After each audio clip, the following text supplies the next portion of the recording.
ബിസ്മില്ലാഹിർ റഹ്മാനിർ റഹീം. അൽഹംദുലില്ലാഹി റബ്ബിൽ ആലമീൻ. വസ്സലാത്തു വസ്സലാമു അലാ റസൂലില്ലാഹ് വഅലാ ആലിഹി വസ്വഹ്ബിഹി അജ്മഈൻ. അമ്മാ ബഅദ്. പ്രിയമുള്ള ശ്രോതാക്കളെ, നമ്മുടെ ചുറ്റുപാടും വലിയ ചർച്ചകളും സംവാദങ്ങളും നടന്നുകൊണ്ടിരിക്കുകയാണ്.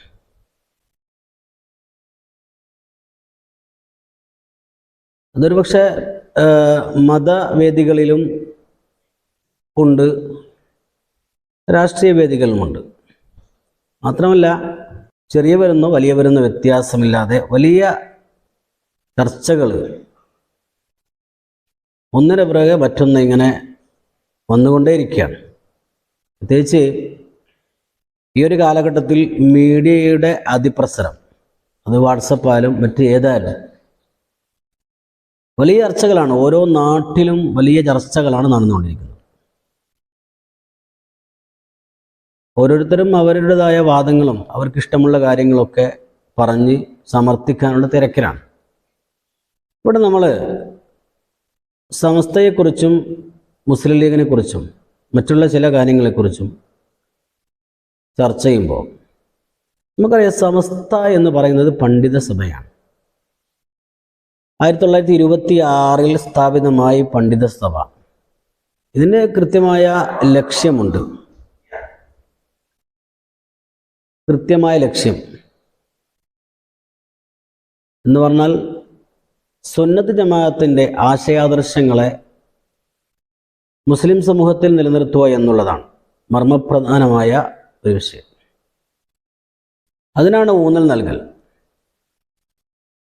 പിന്നെ മതപരമായ വിദ്യാഭ്യാസ മേഖലകളിൽ മറ്റു വിദ്യാഭ്യാസ സംരംഭങ്ങൾ, ഇതിലൊക്കെയും സംസ്ഥയുടെ മേൽനോട്ടവും മുന്നേറ്റവും ഉണ്ട് എന്നത് യാഥാർത്ഥ്യമാണ്. നമ്മൾ മുസ്ലിം ലീഗിനെ പരിശോധിക്കുമ്പോൾ മുസ്ലിം ലീഗ് നമുക്കറിയാം 1948 സ്ഥാപിതമായത്. പ്രത്യേകിച്ച് നമ്മുടെ നാട്ടിൽ കേരളക്കരയിൽ വളരെ ശക്തമായി പ്രവർത്തിക്കുന്ന ഒരു രാഷ്ട്രീയ പ്രസ്ഥാനമാണ് മുസ്ലിം ലീഗ്. 1948 രൂപീകരിക്കപ്പെട്ട് അതിന് കൃത്യമായ സ്ഥാപിത ലക്ഷ്യമുണ്ട്. നമുക്കൊക്കെ അറിയാം, മുസ്ലിം സമൂഹത്തിൻ്റെയും മറ്റ് ന്യൂനപക്ഷ വിഭാഗത്തിൻ്റെയും ഭരണഘടനാപരമായ അവകാശങ്ങളെ നേടിയെടുക്കുക, അതുപോലെ സമൂഹത്തിൽ അഭിമാനകരമായ അസ്തിത്വം ഉയർത്തിപ്പിടിക്കുക, ഇതൊക്കെയാണ് മുസ്ലിം ലീഗിൻ്റെ സ്ഥാപിത ലക്ഷ്യം. എന്നാൽ ഇവിടെ നമ്മൾ ചർച്ച ചെയ്യുമ്പോൾ മനസ്സിലാക്കേണ്ട കാര്യം, സമസ്ത കേരള ജമിയത്തുൽ ഉലമായിൽ പ്രവർത്തിക്കുന്ന അതിൻ്റെ ആളുകൾ 95% എന്ന് നമുക്ക് പറയാം, ഒരുപക്ഷെ അതിൽ കൂടുതലാവാം, മുസ്ലിം ലീഗിനെ അംഗീകരിക്കുന്നവരാണ്. മുസ്ലിം ലീഗിൽ എല്ലാ വിഭാഗം ആളുകളുമുണ്ട് എന്ന് പറഞ്ഞാൽ സുന്നി ഇതര വിഭാഗങ്ങളിൽ സംഘടന പല ആളുകളുമുണ്ട്. അപ്പോൾ ഇവിടെ നമ്മൾ മനസ്സിലാക്കേണ്ടത് ഇത് രണ്ടും എന്താണ്? രണ്ട് തന്നെയാണ്. രണ്ടിൻ്റെയും സ്ഥാപിത ലക്ഷ്യവും രണ്ടാണ്. രണ്ടിൻ്റെയും പ്രവർത്തന മേഖലയും രണ്ടാണ്. ഇവിടെ മതസംഘടന എന്ന നിലയിൽ, ഇസ്ലാമിക മതസംഘടന പ്രത്യേകിച്ച് സുന്നത്ത് ജമാഅത്ത് എന്ന നിലയിൽ സമസ്ത അതിൻ്റെ കർത്തവ്യം, സമസ്ത പണ്ഡിത സഭ അതിൻ്റെ കർത്തവ്യവുമായിട്ട് മുന്നോട്ട് പോവുകയാണ്. അതേപോലെ മുസ്ലിം ലീഗ് രാഷ്ട്രീയ പാർട്ടി എന്ന നിലയിൽ അതിൻ്റെ സ്ഥാപിത ലക്ഷ്യം, അതിൻ്റെ പ്രവർത്തനവുമായി മുന്നോട്ട് പോവുക. ഇത് രണ്ടും കൂടി ഇങ്ങനെ ചേർത്ത് വെക്കുമ്പോഴാണ് പ്രശ്നങ്ങൾ സമൂഹത്തിൽ, സമുദായത്തിൽ ഉണ്ടാകുന്നത്. ഒരുപക്ഷെ ഒരാൾ സമസ്തയുടെ പ്രവർത്തകനായ, സജീവ പ്രവർത്തകനായ ഒരാൾ, അയാൾക്ക് 1, 2, 3 സ്ഥാനം സമസ്തയായിരിക്കും. പിന്നെ അയാൾ ലീഗിൻ്റെ എല്ലാ രീതിയിലുള്ള പ്രവർത്തനങ്ങളെയും അതിൻ്റെ നേതാക്കളെയും അംഗീകരിക്കുന്ന ആളും അത്യാവശ്യം അതിൻ്റെ കാര്യങ്ങളിലൊക്കെ ഇടപെടുകയും ചെയ്യുന്ന ആളായിരിക്കും. അങ്ങനെ ഉണ്ടാവും. അതേപോലെ മുസ്ലിം ലീഗിലും അങ്ങനെയാണ്. 1, 2, 3 സ്ഥാനം മുസ്ലിം ലീഗ് എന്ന രാഷ്ട്രീയ പാർട്ടിയുടെ പ്രവർത്തകനായി അങ്ങനെ മുന്നോട്ട് പോയി സമസ്തയുടെ കാര്യങ്ങളൊക്കെ 4മതായിട്ട് അംഗീകരിക്കുകയും ഉൾക്കൊള്ളുകയും അതിൻ്റെ പ്രവർത്തനത്തിനൊക്കെ പറ്റാവുന്ന രീതിയിലൊക്കെ ഇടപെടുകയും ചെയ്യുന്ന രീതിയും ഇതൊക്കെ സ്വാഭാവികമാണ്. ഇതൊക്കെ സ്വാഭാവികം മാത്രമാണ്. എന്നാലോ സമസ്തയെയും മുസ്ലിം ലീഗിനെയും ഒരേപോലെ, രണ്ടിലും ഒരേപോലെ ഇടപെട്ടുകൊണ്ട് പ്രവർത്തിക്കുന്നവരുമുണ്ട്. അപ്പോൾ പറഞ്ഞു വന്നത് ഇത് രണ്ടും 2 റൂട്ടാണ്. അപ്പോൾ ഒരിക്കലും ഇതിൻ്റെ രണ്ടിൻ്റെയും പതാകയെ ഇങ്ങനെ യോജിപ്പിച്ച് കെട്ടി അങ്ങനെ ഉയർത്താൻ വേണ്ടി ശ്രമിക്കുമ്പോഴാണ് പ്രശ്നങ്ങൾ വരുന്നത്. നേരെ മറിച്ചുകൊണ്ട് ഒരാൾ വലത് കൈയിൽ സമസ്തയും ഇടത് കൈയിൽ മുസ്ലിം ലീഗിൻ്റെയും പതാക, അല്ലെങ്കിൽ വലത് കൈയിൽ മുസ്ലിം ലീഗിൻ്റെ പതാക ഇടത് കൈയിൽ സമസ്തയുടെ പതാക, അങ്ങനെ ഓരോരുത്തരുടെ മൈൻഡും അതിൻ്റെ പ്രവർത്തന താല്പര്യം അനുസരിച്ച് അങ്ങനെ ഇരിക്കും. അതൊക്കെ സ്വാഭാവികം മാത്രമാണ്. അതുകൊണ്ട് ഒരാൾ ഒന്നിനെ തള്ളുന്നു, ഒന്നിനെ കൊള്ളുന്നു, അല്ലെങ്കിൽ മറ്റൊന്നിനെ തള്ളുന്നു, മറ്റൊന്നിനെ കൊള്ളുന്നു എന്ന് പറയാൻ സാധ്യമല്ല. ആ രീതിയിലുള്ള ആക്ഷേപങ്ങളും എന്നല്ല ശരിയുമല്ല. അപ്പോൾ ഞാൻ ഇവിടെ പറഞ്ഞു വരുന്നത് ഈ രണ്ടിൻ്റെയും സ്ഥാപിത ലക്ഷ്യം 2ആണ്, രണ്ടിൻ്റെയും പ്രവർത്തന മേഖല 2ആണ്, രണ്ടിലുമുള്ള ആളുകളുടെ പ്രവർത്തന രീതിയും വ്യത്യസ്തമാണ്. ഇപ്പോൾ മുസ്ലിം ലീഗ് രാഷ്ട്രീയ പാർട്ടി എന്ന നിലയിൽ അതിൻ്റെ പ്രവർത്തനങ്ങൾ നമ്മൾ വിലയിരുത്തിയാൽ ഒരു സമ്മേളനം നടക്കുകയാണ്, ഒരു മേഖലാ സമ്മേളനം.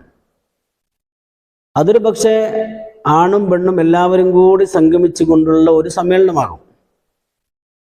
എന്നാൽ ഒരിടത്തും എന്താകുന്നില്ല, സമസ്ത കേരള ജമിയത്തുൽ ഉലമ ഇന്ന സ്ഥലത്ത് മുസ്ലിം ലീഗ് നടത്തിയ ഒരു പരിപാടി, ഒരു സമ്മേളനം, ആണും പെണ്ണും കൂടിക്കലർന്ന് അല്ലെങ്കിൽ എല്ലാവരും റോഡിലിറങ്ങി ജാഥ നടത്തി ഒരു സമ്മേളനം അല്ലെങ്കിൽ പ്രകടനം നടത്തി അല്ലെങ്കിൽ സമ്മേളനം നടത്തി എന്ന് പറഞ്ഞ് പ്രത്യേകമായി അതിനെന്താക്കലില്ല, വിമർശിക്കുകയോ കുറ്റപ്പെടുത്തുകയോ ചെയ്യലില്ല. പക്ഷെ പൊതുവിൽ എന്ത് പറയും? ആൺ പെണ്ണ് കൂടിക്കലരൽ അത് ഇസ്ലാമിക വീക്ഷണത്തിൽ ശരിയല്ല, അത് എവിടെയും അങ്ങനെ തന്നെയാണ് എന്ന് പൊതുവിൽ നിയമം പറയും. ഇതൊരു തത്വമാണ്. അതേപോലെ തന്നെ ഇവിടെ രാഷ്ട്രീയ പാർട്ടി എന്ന നിലയിൽ രാഷ്ട്രീയ സ്റ്റേജുകൾ ഉപയോഗിച്ചുകൊണ്ട് രാഷ്ട്രീയ പ്രവർത്തനവുമായി ബന്ധപ്പെട്ട കാര്യങ്ങൾ ജനങ്ങളെ ബോധിപ്പിക്കുകയും ജനങ്ങളെ ബോധവാന്മാരാക്കുകയും അങ്ങനെയുള്ള കാര്യങ്ങൾ ചെയ്യുകയും അങ്ങനെ മുന്നോട്ട് പോവുകയും ചെയ്താൽ പ്രശ്നങ്ങളില്ല. നേരെ മറിച്ചുകൊണ്ട് രാഷ്ട്രീയ വേദികളിൽ ഈ സമസ്തയെ പോലെയുള്ള അല്ലെങ്കിൽ സമസ്തയുടെ ആശയാദർശങ്ങളെ ചോദ്യം ചെയ്യപ്പെടുന്ന അല്ലെങ്കിൽ അതിനെ ഒരു അതിനെതിരെ രണ്ടാം കിടയായി സംസാരിക്കുന്ന രീതിയൊക്കെ വരുമ്പോഴാണ് പ്രശ്നങ്ങൾ വരുന്നത്. പക്ഷെ മുസ്ലിം ലീഗുകാരനായ സുന്നി അല്ലാത്ത ഒരാൾക്ക് എന്ത് പറയാം? അയാളുടെ ആശയാദർശങ്ങളെ പ്രതിപാദിക്കുന്ന ഒരു വേദിയിൽ, ഉദാഹരണം ഒരു മുജാഹിദിൻ്റെ ഒരു സമ്മേളനത്തിൽ ലീഗ് നേതാവായ ഒരാൾക്ക് തന്നെ എന്തു പറയാം? അയാൾക്ക് സമസ്തയുടെ ആശയാദർശങ്ങൾ ഇന്നത് ശരിയല്ല, ഇന്നത് തെറ്റുണ്ട്, അത് ശിർക്കുണ്ട് എന്നൊക്കെ പറയാം. ആ വേദി അതിനുള്ളതാണ്. നേരെ മറിച്ചുകൊണ്ട് രാഷ്ട്രീയ വേദി അതിൽ സുന്നികൾ, മുജാഹിദ്, ജമാഅത്ത്, പല ആളുകളും, ചിലപ്പോൾ ചില ജമാഅത്തിൻ്റെ ആളുകളും ലീഗിന് അനുഭാവികളായിട്ട് ഉണ്ടാവാം, അങ്ങനെയൊക്കെ ആവാം.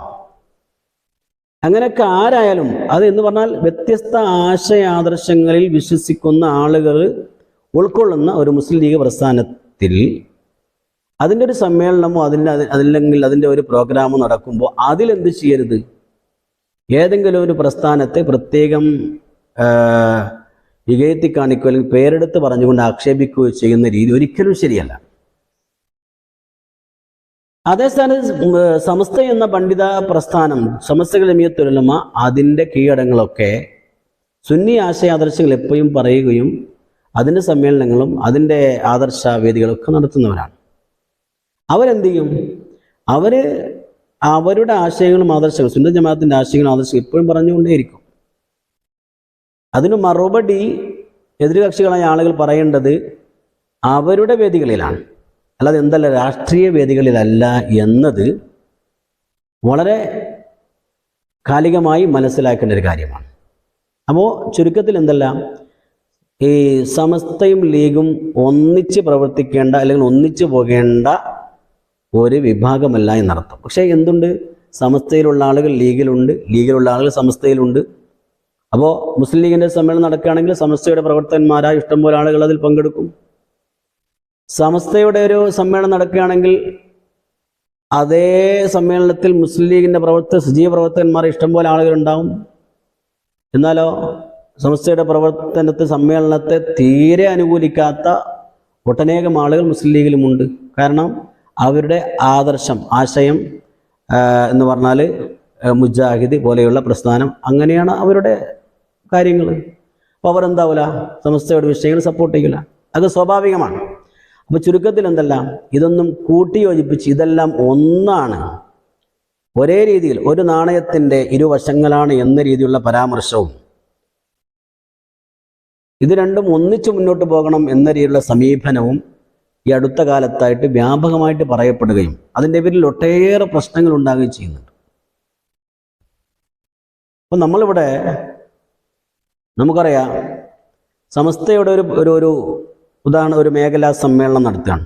അതിൽ തുടക്കം മുതൽ ദുആ മുതൽ, സ്വാഗതം മുതൽ, ദുആ മുതൽ തുടങ്ങി അവസാനം ഒരു പക്ഷേ 4 മണിക്കൂർ നീണ്ടു നിൽക്കുന്ന പരിപാടിയാണെങ്കിൽ അവസാനം അതിലൊരു ദുആ സമ്മേളനമോ ദിക്ർ സമ്മേളനമോ അല്ലെങ്കിൽ ഒരു മൗലിദോ അല്ലെങ്കിൽ ഒരു മജ്ലിസുൻ നൂർ അങ്ങനെയൊക്കെയാണ് അതിൻ്റെ അവസാനം. എന്നാൽ രാഷ്ട്രീയ പാർട്ടി അങ്ങനെയല്ല. അതൊരു പക്ഷേ ചിലയിടങ്ങളിൽ ഫാത്തിഹ കൊണ്ട് ദുആ കൊണ്ട് തുടങ്ങും. അവസാനം ഒരു പക്ഷേ ഗാനമേളയായിരിക്കും. ഇത് രണ്ടിന് വ്യത്യാസമാണ് ഞാൻ പറയുന്നത്. ആ വ്യത്യാസം ഉൾക്കൊള്ളുക, അപ്പോൾ രണ്ടിൻ്റെ വഴിക്ക് വിടുക എന്നതാണ് ഏറ്റവും വലിയ സംഗതി. നമുക്കറിയാം, ഇപ്പോൾ ഈ അടുത്ത് നടക്കുന്ന നമ്മുടെ രാഷ്ട്രീയ പാർട്ടിയുടെ സമ്മേളനങ്ങൾ പലതും അങ്ങനെയാണ്. ഉസ്താദന്മാരുടെ പ്രസംഗത്തോടു കൂടെയോ അല്ലെങ്കിൽ ഒരു നാട്ടിലെ ഖത്തീബിൻ്റെ ഉദ്ഘാടനത്തോടു കൂടെയോ അല്ലെങ്കിൽ ഒരു കുടുംബപരമായ ക്ലാസ് അല്ലെങ്കിൽ ദുആ അതൊക്കെ തുടങ്ങിയിട്ട് അവസാനം ഗാനമേള കൊണ്ട് അവസാനിക്കും. എന്നാലോ പുതിയ രാഷ്ട്രീയ സംവിധാനങ്ങളും അല്ലെങ്കിൽ പുതിയ രാഷ്ട്രീയ പ്രവർത്തനങ്ങളിലെ ചില കാര്യങ്ങളൊക്കെയും നമ്മുടെ പാരമ്പര്യമായി നമ്മുടെ സമുദായ നേതാക്കന്മാർ, ബഹുമാനപ്പെട്ട പാണക്കാട് കോയത്തങ്ങൾ മുതൽ ബഹുമാനപ്പെട്ട സയ്യിദ് മുഹമ്മദ് അലി ശിഹാബ് തങ്ങൾ, അങ്ങനെ തുടങ്ങി ഇങ്ങോട്ട് വരുന്ന ഓരോ മഹാന്മാരായ മഹത്തുക്കളായ ആളുകൾ, അവരൊക്കെയും ചെയ്ത ഒരു രീതി, ആ രീതിക്ക് വിരുദ്ധമായത് പലതും ഉണ്ടാകാം. അതൊരു രാഷ്ട്രീയ പാർട്ടി എന്ന നിലയിൽ എല്ലാവരും എന്ത് ചെയ്യും, ഒഴിച്ചു വിട്ടേക്കും. പക്ഷേ മുസ്ലിമായ ഒരാൾക്ക് എന്തുണ്ട്, അവർ രാഷ്ട്രീയ പ്രവർത്തനത്തിലും എല്ലാ കാര്യത്തിലും എന്തുണ്ട്, ഇസ്ലാമിയത്തുണ്ട്, അല്ലേ? ഇസ്ലാം ആവുക എന്നതുണ്ട്. അത് സമസ്തയെ സംബന്ധിച്ചിടത്തോളം ആ വിഷയത്തിൽ ഒരാണ്ട് പോലും പിന്നോട്ട് പോകാനോ തെറ്റാനോ പാടില്ല. അപ്പോൾ ഞാൻ പറഞ്ഞു വന്നത്, സമസ്തയും മുസ്ലിം ലീഗും എന്തല്ല, രണ്ടും ഒരേ രീതിയിൽ പ്രവർത്തിച്ചു പോകേണ്ട ഒരു സംഘമല്ല. നേരെ മറിച്ച് രണ്ടാണ്, 2 റൂട്ടാണ്. അപ്പോൾ രണ്ടിലുമുള്ള ആളുകൾ എന്താവും, പരസ്പരം പല വിഷയത്തിലും സഹകരിക്കുകയും പല വിഷയത്തിലും ബന്ധപ്പെടുകയും ഇപ്പോൾ സമ്മേളനങ്ങളാകുമ്പോൾ അങ്ങോട്ടും ഇങ്ങോട്ടും പങ്കെടുക്കുകയും ഒക്കെ ചെയ്യൽ സ്വാഭാവികമാണ്. അപ്പോൾ ഇത് ഉൾക്കൊള്ളാൻ സാധിക്കണം. ഇതാണ് ഒന്നാമതായിട്ട് പറയാനുള്ളത്. രണ്ടാമതായിട്ട് നമുക്കറിയാം, ബഹുമാനപ്പെട്ട സമസ്തയുടെ ഏറ്റവും പ്രധാനപ്പെട്ട, ഇപ്പോൾ 10 വർഷം കഴിഞ്ഞ് മുന്നോട്ട് പോയിക്കൊണ്ടിരിക്കുന്ന ഒരു സംഗതിയാണ് സുപ്രഭാതം.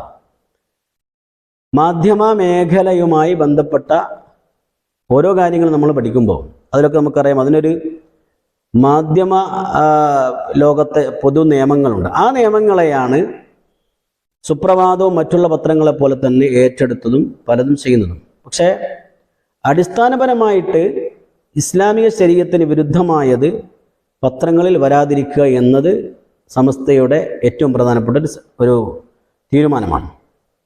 അപ്പോൾ പരസ്യവുമായി ബന്ധപ്പെട്ട് ഒട്ടേറെ ചർച്ചകളും കോലാഹലങ്ങളും മഹല്ലാന്തരങ്ങൾ നടക്കുകയും ഒട്ടേറെ ആളുകൾ സുപ്രഭാതത്തെ ഒഴിവാക്കുകയൊക്കെ ചെയ്തിട്ടുണ്ട്. അതൊക്കെ ചില ആളുകളുടെ ഇഷ്ടവും അനിഷ്ടവും അല്ലെങ്കിൽ താല്പര്യ കുറവും കൂടുതലും ഒക്കെ അത് വെച്ചങ്ങനെ പോകും. അപ്പം അത് വെച്ചുകൊണ്ട് ഞാൻ സമസ്തയാണ് എന്ന് പറഞ്ഞുകൊണ്ട് തന്നെ ചില ആളുകൾ സുപ്രഭാതം ചവറ്റുകൊട്ടയിലേക്ക് വലിച്ചെറിയണം, കടിക്കുന്ന നായയെ പണം കൊടുത്ത് വാങ്ങണോ, ഇങ്ങനെയൊക്കെയുള്ള ചില ചോദ്യങ്ങളൊക്കെ ചോദിച്ച് വളരെ എന്താ പറയുക താഴ്ത്തിക്കെട്ടുന്ന രീതിയും കാണാൻ സാധിക്കും. പക്ഷെ അത് പത്രധർമ്മത്തെ മനസ്സിലാക്കുമ്പോൾ ആ വാദങ്ങൾക്കോ അല്ലെങ്കിൽ അത്തരം ചർച്ചകൾക്കോ എവിടെയും എന്തില്ല, ഒരു സ്ഥാനവുമില്ല. പത്രം അതിൻ്റെ വഴിക്കിങ്ങനെ പോയിക്കൊണ്ടേയിരിക്കും, പരസ്യം സ്വീകരിക്കും. എല്ലാ പത്രങ്ങളും പരസ്യം സ്വീകരിക്കുന്നുണ്ട്, എല്ലാ പത്രങ്ങളും. ഇന്ന പത്രം എന്നില്ല, എല്ലാ പത്രങ്ങളും ഉണ്ടാകുന്നുണ്ട് പരസ്യങ്ങൾ വ്യത്യസ്തങ്ങളായി. അനുകൂലിക്കുന്ന സർക്കാരിൻ്റെയും അല്ലെങ്കിൽ പ്രതികൂല സർക്കാരിൻ്റെയും എന്ന് പറഞ്ഞാൽ ചില സർക്കാർ വരുമ്പോൾ അതിനെ അനുകൂലിക്കാത്ത പത്രങ്ങളുണ്ടാവും, അതിനെ പ്രതികൂലിക്കുന്ന പത്രങ്ങളും. എല്ലാ പത്രങ്ങളും എല്ലാ സമയത്തും എല്ലാറ്റിൻ്റെയും പരസ്യങ്ങളും മറ്റുമൊക്കെ ഏറ്റെടുക്കുകയും ചെയ്യുകയും നാട്ടിലും വിദേശത്തുമായി ഒക്കെ ചെയ്യുന്നുണ്ട്. അത് ആ നിലയിൽ തന്നെ നമ്മൾ കാണണം. വേറെ രീതിയിൽ അതിനെ വ്യാഖ്യാനിക്കുകയോ അല്ലെങ്കിൽ അതിൻ്റെ പല പുതിയ വാദങ്ങളുമായിട്ട് വന്നിട്ട് ഇതുകൊണ്ടുണ്ടായ സംഗതി എന്ന് പറയുന്നത്, നമ്മുടെ പല ആളുകളും സ്ഥാപനങ്ങളിൽ നിന്നും, പല സ്ഥാപനങ്ങളിൽ, ഇന്ന് സ്ഥാപനം ഞാൻ പറയുന്നില്ല, പല സ്ഥാപനങ്ങളിൽ നിന്നും പത്രത്തെ എടുത്തു മാറ്റി. എന്ന് പറഞ്ഞാൽ പത്രത്തിൻ്റെ പോരായ്മ ഏറ്റവും വലിയ പോരായ്മയായിട്ട് കണ്ട്, എന്ന് പറഞ്ഞാൽ ചില സമയത്ത് പത്രങ്ങളിൽ അങ്ങനെ പോരായ്മ വരാം, അതിനെ നികത്താനും അതിനെ അതിൻ്റെ കാര്യങ്ങൾ ചർച്ച ചെയ്ത് ആ പോരായ്മയെ പരിഹരിച്ചുകൊണ്ട് മുന്നോട്ട് പോകുക എന്നുള്ളതാണ് ഏതൊരു പ്രസ്ഥാനത്തിനും ആളുകൾ ചെയ്യേണ്ടത്. അതിന് നേരെ ഓപ്പോസിറ്റായിട്ട് ആ ഒരു പോരായ്മ വന്നിട്ടുണ്ട് എങ്കിൽ ആ പോരായ്മയെ മാത്രം എടുത്തു പറഞ്ഞ് സംവിധാനം തന്നെ ഇല്ലാതാക്കാനുള്ള വലിയ ശ്രമങ്ങൾ നടക്കുന്നത്. അതൊന്നും ശരിയായൊരു ഏർപ്പാടല്ല. പോരായ്മ വെച്ചുകൊണ്ട് ഓരോന്നിനെയും മാറ്റാൻ മുതിർന്നാൽ നമുക്കറിയാം. ഇപ്പോൾ മദ്രസ അധ്യാപന മേഖലയിൽ സദർ ഉസ്താദുമാർ, പള്ളിയിലെ ഖത്തീബ് ഉസ്താദുമാർ, പള്ളി കമ്മിറ്റി സെക്രട്ടറി, പ്രസിഡന്റ്, പല ആളുകളും, ഇവർക്കൊക്കെ ഓരോ പോരായ്മകളും പല രീതിയിലും പല സന്ദർഭങ്ങളും ഉണ്ടാവും.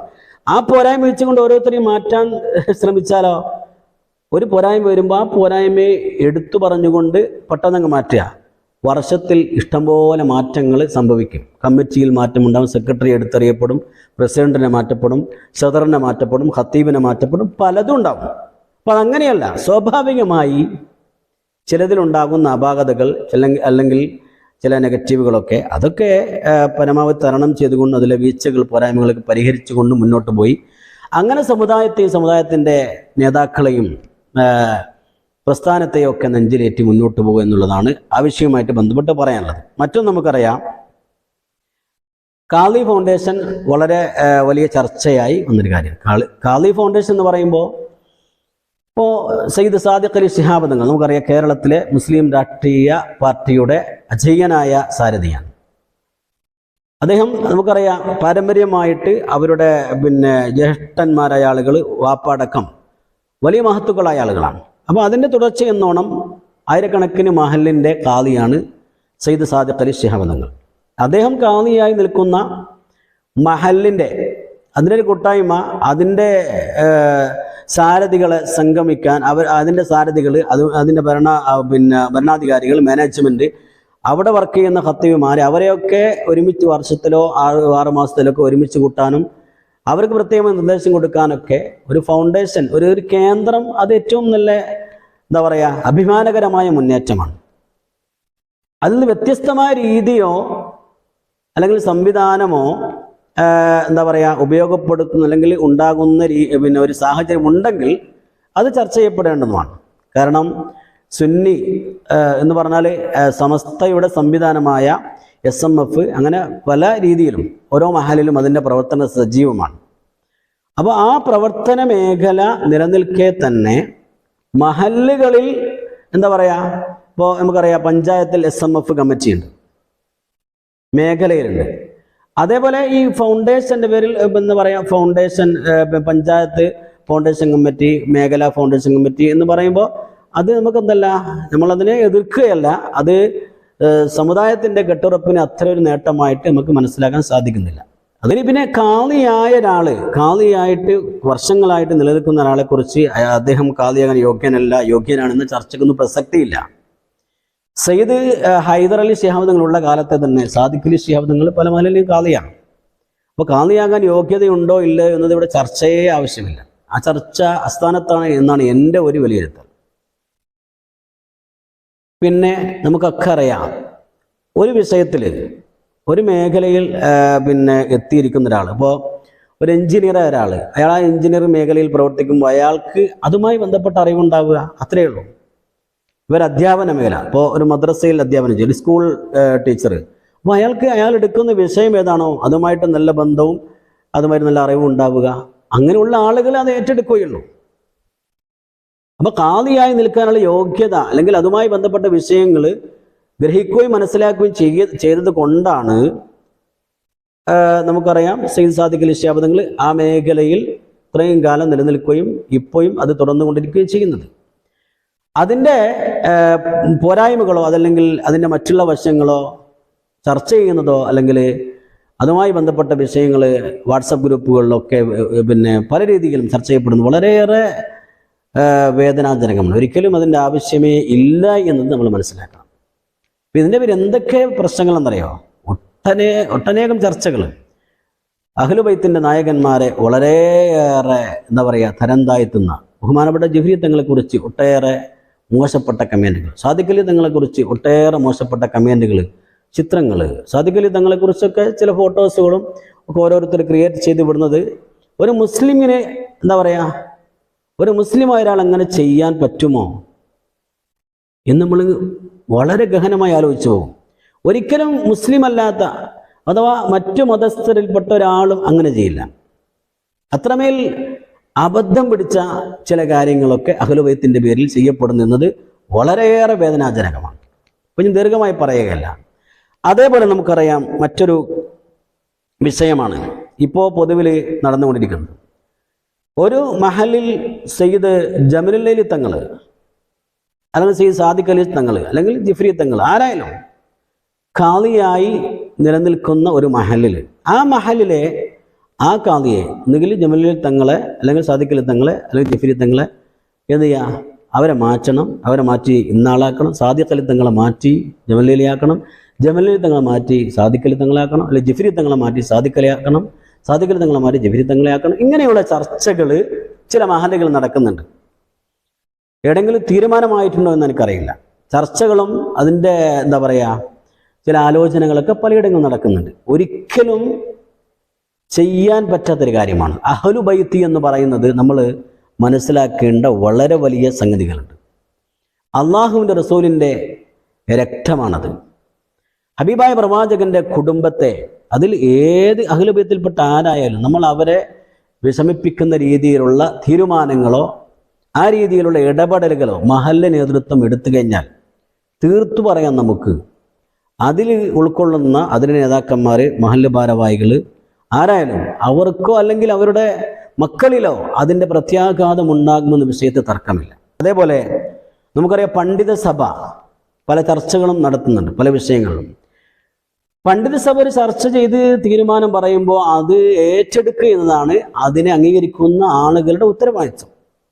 ഞാൻ പണ്ഡിത സഭയുടെ സമസ്തയുടെ ആളാണ് എന്ന് പറയുന്നുണ്ടെങ്കിൽ അവർ പറയുന്ന കാര്യം എന്താണോ 40 അംഗ സഭ പറയുന്ന കാര്യം അത് ഏറ്റെടുക്കണം. അതൊരു പക്ഷെ നമ്മുടെ ചിന്താഗതിക്കോ ബുദ്ധിക്കോ പൂർണ്ണമായിട്ടും അങ്ങനെ യോജിച്ചു വരണമെന്നില്ല. അങ്ങനെ ഉണ്ടാവാം, ചിലപ്പോൾ യോജിക്കും, ചിലപ്പോൾ യോജിക്കൂല, അങ്ങനെ ആവാം. എന്തായാലും അവർ തീരുമാനിച്ചതല്ലേ. അത് രാഷ്ട്രീയ മേഖലയും അങ്ങനെ തന്നെ. രാഷ്ട്രീയ മേഖലയിലെ അതിൻ്റെ പ്രധാനപ്പെട്ട ഒരു ബോഡി ഉണ്ടാകും, ഒരു കേന്ദ്ര ബോഡി. അവർ തീരുമാനിക്കുന്ന തീരുമാനത്തെ അതിനെ അംഗീകരിക്കുക. അതിൻ്റെ അപ്പുറത്ത് നമ്മൾ ചർച്ച ചെയ്യേണ്ട കാര്യം പിന്നെ ആരോഗ്യകരമായ ചർച്ചകളും അഭിപ്രായങ്ങളൊക്കെ ആകാമെന്നല്ലാതെ ആക്ഷേപങ്ങൾ പലരും പറയലുണ്ട്. ചെറിയ വളർന്നു വരുന്ന ചെറിയ തലമുറയിലെ ചെറുപ്പക്കാർ പറയുന്ന വാക്കുകൾ എത്ര വേദനാജനകമാണ്. ജിഫ്രി തങ്ങൾ പ്രസിഡൻ്റായി ഇത്രയും കാലം ആരും പ്രസിഡൻ്റ് ആയിട്ടില്ലേ? ഇത്രയും കാലം സമസ്യയിൽ പ്രസിഡന്റുമാരും വന്നിട്ടില്ലേ? എത്ര ആൾ വന്നിട്ടുണ്ട്? അദ്ദേഹത്തെ മാറ്റണം, ഇങ്ങനെ പല ചർച്ചകളും ചെയ്യുന്ന ആളുകളുണ്ട്.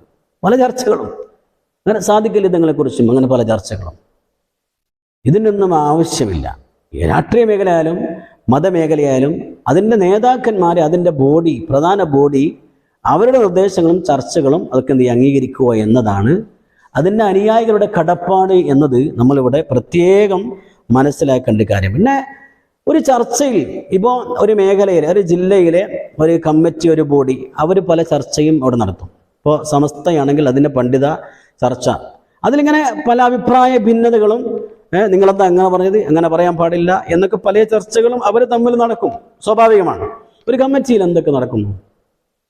ഇത് പറയാൻ ആരടാ? ഇനി അങ്ങനെ പറഞ്ഞത് അല്ലേ? ഇനി കാണാം, എത്രയോ മുമ്പ് ഞാനുണ്ട് ഇവിടെ, അങ്ങനെ പല ചർച്ചകളും ഒരു പക്ഷെ നടന്നേക്കാം.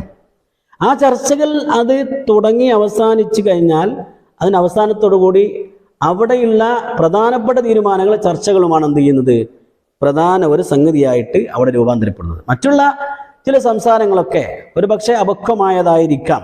ഒരിക്കലും മോശപ്പെട്ട സംസാരം വരാൻ പാടില്ല എന്നത് ഇവിടെ അടിവരയിടേണ്ടതാണ്. പണ്ഡിത സഭ എന്ന് പറയുമ്പോൾ പ്രത്യേകിച്ച് ഒരിക്കലും വരാൻ പാടില്ല. പക്ഷെ അങ്ങനെ അബദ്ധവശാൽ വന്നു പോയാൽ അതിനെ പർവ്വതീകരിച്ച് അത് പുറം ലോകത്തെ കൊണ്ടുവരിക എന്ന് പറയുന്നത് അത് ഏറ്റവും വലിയ അബദ്ധമാണ്. അതിനെ നമുക്ക് ഒരിക്കലും അംഗീകരിക്കാൻ സാധ്യമല്ല. അത് ഏതൊരു കമ്മിറ്റിയിൽ എന്തുണ്ടാവും, ഒരു ചർച്ചകളും അഭിപ്രായ ഭിന്നതകളും അങ്ങോട്ടും ഇങ്ങോട്ടും വാഗ്വാദങ്ങളും ചില ആശയ പൊരുത്തക്കേടും ചില വാക്കുകളോടുള്ള പ്രതിരോധങ്ങളും ചില വാക്കുകളെ കൊണ്ട് പ്രതിരോധിക്കലും പലതും ഉണ്ടാകും. ചോദ്യങ്ങളും ഉത്തരങ്ങളും മറുചോദ്യങ്ങളും ഒക്കെ ഉണ്ടാകും. അതൊക്കെ ചർച്ചയുടെ ഭാഗമാണ് എന്ന് വെച്ചിട്ട് ആ ചർച്ചയുടെ ഭാഗത്തിലൂടെ വരുന്ന ചില പിഴവുകളെ മാത്രം പുറത്തു കൊണ്ടുവരുന്ന രീതി അതൊക്കെയും വളരെ വേദനാജനകമാണ്. ആഭ്യന്തര വിഷയങ്ങൾ വലിയ ചർച്ചയാക്കി ഇങ്ങനെ നമ്മൾ മുന്നോട്ട് പോയാൽ നമ്മളെ പ്രധാന സംഗതികൾ എന്ന് പറഞ്ഞാൽ ദാവാ പ്രവർത്തനങ്ങൾ, ഓരോ മഹല്ലിലെ പ്രവർത്തനങ്ങൾ തന്നെ എല്ലാം നിശ്ചലമാകുന്ന സാഹചര്യമാണ്. നിഷ്ക്രിയത്വം, പൂർണ്ണമായ നിഷ്ക്രിയത്വം. ദാവത്തിൻ്റെ അല്ലെങ്കിൽ നന്മയുടെ ഒരു മേഖല പോലും ചലിക്കാത്ത സാഹചര്യം ഇപ്പോൾ കുറഞ്ഞ കാലമായി നമ്മുടെ ഓരോ മഹലിലുമുണ്ട്. ഉദാഹരണം പറഞ്ഞാൽ SYS പ്രവർത്തനം എന്തെങ്കിലും നടക്കുന്നുണ്ടോ? ഇല്ലൊന്നുമില്ല. SKSF ചില ആദർശ സമ്മേളനങ്ങൾ നടക്കുന്നതെന്നല്ലാതെ മറ്റുള്ള സമസ്തയുടെ ഉപവിങ്ങുകൾ, അതിൻ്റെ ശാഖാ വിങ്ങുകൾ, അതിൻ്റെ എല്ലാം SMF അടക്കമുള്ളതിൻ്റെ പ്രവർത്തനങ്ങളൊക്കെ മന്ദീഭവിച്ച് നിൽക്കുന്ന ഒരു സാഹചര്യം. അതിൻ്റെ കാരണം എന്താണ്? ആഭ്യന്തര വിഷയങ്ങൾ അതിനെ പർവ്വതീകരിച്ച് വലിയ ചർച്ചകളാക്കി മാറ്റിയിട്ട് വാക്കുകളെ കൊണ്ട് വാക്കിനെ തകർക്കാനും വാഗ്വാദങ്ങളും ഒക്കെ ഇങ്ങനെ നടന്ന് അങ്ങനെ അതിന് വേണ്ടി എന്താ പറയുക, മീഡിയകളും മറ്റും എല്ലാം വളരെ വ്യാപകമായിട്ട് ഉപയോഗിച്ചു കൊണ്ടിരിക്കുന്ന ഒരു സാഹചര്യം. ഇത് അപകടമാണ്. നമ്മൾ ആലോചിച്ച് നോക്കും, നമ്മുടെ ചർച്ച ഇപ്പോൾ മുഷാവറ യോഗം കൂടുമ്പോൾ, സമസ്തയുടെ മുഷാവറ യോഗം കൂടുമ്പോൾ നമ്മളെക്കാൾ എന്ന് പറഞ്ഞാൽ ആ മുഷാവറയുള്ള പണ്ഡിതന്മാരെക്കാൾ ആ ചർച്ചയിൽ പങ്കെടുക്കാനും അതിൻ്റെ കാര്യങ്ങൾ അറിയാൻ തിടുക്കമാർക്കാണ്. യോഗത്തിലുള്ളവരെക്കാൾ തിടുക്കം പത്രപ്രവർത്തകന്മാർക്കാണ്. അവരാണ് അവിടെ മീറ്റിങ്ങിന് എത്തേണ്ട പ്രധാനപ്പെട്ട ആളുകളെക്കാൾ ആദ്യം ഓടിയെത്തുന്നത്. അവരിങ്ങനെ പല ഇഷ്യൂസും ഉണ്ടായിക്കൊണ്ടേയിരിക്കും. നമുക്കറിയാം, ഈ സമുദായത്തിൽ, അതായത് ഒരേ ആദർശ മേഖലയിൽ പ്രവർത്തിക്കുന്ന സുന്നികളായ ഒരു വിഭാഗം ആളുകൾ, നല്ലൊരു വിഭാഗം ആളുകൾ കേരളക്കരയിലുണ്ട്. അവർക്കിടയിൽ വിള്ളലുണ്ടാക്കാൻ നിഗൂഢമായി ശ്രമിക്കുന്ന ഒരു വിഭാഗം, ഒരു ന്യൂനപക്ഷ വിഭാഗം നമ്മുടെ നാട്ടിലുണ്ട് എന്ന് നമ്മൾ മനസ്സിലാക്കുക. അത് മനസ്സിലാക്കിയിട്ടില്ലെങ്കിൽ ഏറ്റവും വലിയ തകർച്ചയും അബദ്ധവും ഉണ്ടാകുന്നത് നമ്മൾ വളരെയേറെ ദീർഘവീക്ഷണത്തോടു കൂടി മനസ്സിലാക്കേണ്ട കാര്യമാണ്. സമൂഹത്തിൽ ഏറ്റവും വലിയ വിഘടനവും അതേപോലെ തന്നെ ഏറ്റവും വലിയ ഭിന്നതയും ഏതൊക്കെ രീതിയിൽ ഉണ്ടാക്കപ്പെടുന്നു അതൊക്കെ വലിയ തകർച്ചകളാണ്. നമുക്കറിയാം, 1989 ഏറ്റവും വലിയ വിഭാഗീയത നമ്മുടെ സുന്നി സമൂഹത്തിൽ കേരളക്കരയിൽ ഉണ്ടായി. വിഭാഗീയം എന്ന് പറഞ്ഞാൽ ഭിന്നത ഉണ്ടായി, ഏറ്റവും വലിയ തകർച്ച. അപ്പോൾ 20ാം നൂറ്റാണ്ടിൻ്റെ അവസാനത്തിൽ കേരളത്തിലെ സുന്നി സമൂഹത്തിലെ ഏറ്റവും വലിയ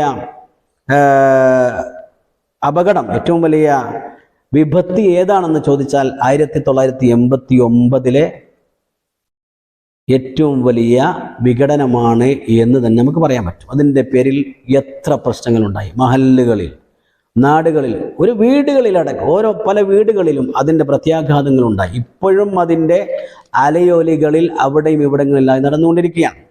പള്ളികൾ രണ്ടാക്കപ്പെട്ടു, മദ്രസകൾ രണ്ടാക്കപ്പെട്ടു, അടിപിടികൾ, ഹുത്തുബോധുമ്പോൾ വലിച്ചിടൽ, ഹുത്തുബോധുമ്പോൾ പോലീസ് കാവൽ, ഇങ്ങനെ എണ്ണിയാൽ തീരാത്ത പ്രശ്നങ്ങൾ ഉണ്ടായിട്ടുണ്ട്. അത് 20ാം നൂറ്റാണ്ടിൻ്റെ അവസാനത്തിൽ കേരളീയ മുസ്ലിം സമൂഹത്തിൽ അല്ലെങ്കിൽ സുന്നി സമൂഹത്തിലുണ്ടായ ഏറ്റവും വലിയ വിപത്താണ് എന്ന് പറയാതിരിക്കാൻ സാധ്യമല്ല. അതേപോലെ ഒരു ആവർത്തന ഭിന്നത ഉണ്ടാകുന്ന സാഹചര്യത്തെ സമൂഹത്തിലെ നേതാക്കന്മാരും രാഷ്ട്രീയ പാർട്ടിയിലും മത നേതാക്കന്മാരിലൊക്കെ ഉള്ള ആളുകൾ വളരെയേറെ ശ്രദ്ധിക്കേണ്ട ഒരു കാര്യമാണ്.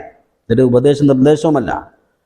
സമൂഹത്തിൻ്റെ എല്ലാ അർത്ഥത്തിലുമുള്ള, സമുദായത്തിൻ്റെ എല്ലാ അർത്ഥത്തിലുമുള്ള ഉയർച്ചയും അവരുടെ ഉന്നമനവുമാണ് നമ്മൾ ലക്ഷ്യം വെക്കുന്നതെന്ന് എല്ലാവർക്കും അറിയാം. അതുകൊണ്ട് ഈ വർത്തമാനകാലത്തെ പുതിയ ചർച്ചകളും പുതിയ കാര്യങ്ങളുമൊക്കെ അതിനെ നമ്മളിങ്ങനെ തോളിലേറ്റി നെഞ്ചിലേറ്റി അതുമായിട്ട് ഇങ്ങനെ മുന്നോട്ട് പോയാൽ മറ്റുള്ള സുപ്രധാനമായ ഒട്ടേറെ കാര്യങ്ങൾ, മഹല്ല് തുടങ്ങി ഒട്ടേറെ കാര്യങ്ങൾ എല്ലാം നിഷ്ക്രിയമായി, എല്ലാം സ്തംഭിച്ചു പോകുന്ന ഒരു സാഹചര്യവും പരസ്പരം വലിയ വിഘടനവും വലിയ സംഘടനവും പരസ്പരം വലിയ അകൽച്ചയും ഉണ്ടാകുന്ന ഒരു അവസ്ഥാവിശേഷം സംജാതമാകും. അതുകൊണ്ട് ഈ വിഷയത്തിലൊക്കെ വലിയ ചിന്തയും മീഡിയകൾ ഉപയോഗിച്ചുകൊണ്ടുള്ള നമ്മുടെ പല രീതിയിലുള്ള ഇടപെടലുകൾ അത് എല്ലാ അർത്ഥത്തിലും നന്മയ്ക്ക് വേണ്ടിയാവുക എന്നത് മാത്രം സൂചിപ്പിച്ചുകൊണ്ട് അവസാനിപ്പിക്കുകയാണ്. വആഖിറു ദഅവാന അനിൽ ഹംദുലില്ലാഹി റബ്ബിൽ ആലമീൻ.